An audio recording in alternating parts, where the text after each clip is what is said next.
Well, here's the old girl tied up. We're here at sunny downtown Cornwall, which actually got a nice spot here just on the St. Lawrence. Big 50-foot dock just beside the office. Give you an idea where we are. It's Cornwall Island, Akwesasne Reserve. The main shipping channel is just on the other side of that. And yeah, it's just the marina office, and we're just sort of tucked here out of the way as we've been here for quite a while awaiting our transmission part. Here's this vessel, and she's got yeah, 2 foresails. You can see one wrapped up, one wrapped around the front forestay, but it's a cutter rig and a big main. She gets most of her power. And up top, pretty sunny up there, our radar. Okay, and as we come in here, one thing else we had fitted was a, there you go, 6-man life raft, and we've also got our dinghy strapped up on board, so we don't really use it in the river, of course. And yeah, there she is. Up top, above the canvas cover, or the bimini, by the cockpit, I think you can just see it. There's some solar panels up there. Got 175 watts, so that keeps things charged. Although right now we're plugged in because you can't get a spot without power anyway, so I might as well use it. Okay, and then outboard motor for the small dinghy, and we've got self-steering at the back. It just doesn't have the weather vane. That's that contraption that's strapped on the back middle. That's for sort of offshore sailing with self-steering.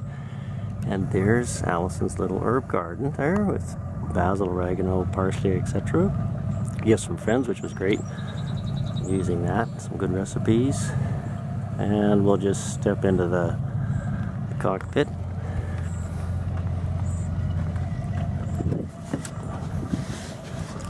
Nimble of foot. Okay. Just in the cockpit. Pretty good sized cockpit here. There's our first mate, chief blogger, chef extraordinaire. Vlogging as we speak. Vlogging as we speak. And we'll just take you down below. Oh, one of the things up here, the red and green line you see there, that's our main sheet. It also works as a kind of a quasi-preventer and a boom vang as well. So they just two rigs there to sort of control the main cell, which is a nice. You can just do it from the cockpit, which is a good setup. Okay, and we'll just head down below. Instrument panel off to the left with the solar panel regulator, the usual instruments, VHF, fog signals, etc. Okay, and now we'll just pop down. Try not to fall on our face. There we go. Okay, down here we have the galley. It's propane stove and oven. Alison's made some cookies and good things in there. We also have a little electrical element that Mike gave us some years ago, which is great because we're in a harbor with electricity. We can just use that instead of the gas. All our water tanks are just foot pumps, which we don't have any electric pumps, so that sort of helps on energy a bit. And we got an Overcool, a small, well, actually a pretty good sized fridge down and below there. Okay, and our electrical panel and the engines down below that set of stairs there.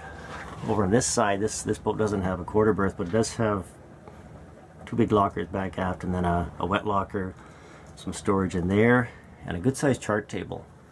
Actually, that second drawer is off Nova Scotia all the way to the Atlantic Islands, off Africa, the Caribbean, and all the eastern seaboard of the US, just in that second drawer. And the top one's all our 50-some Canadian charts to get us to Halifax and through the Maritime. So good storage in that unit, and throughout quite a bit of cupboards and storage down below. I've got batteries on the starboard side in the salon area.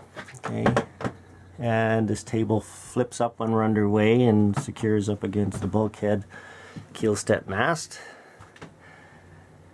and a small but reliable kerosene heater, an old Victory heater, which goes on kerosene.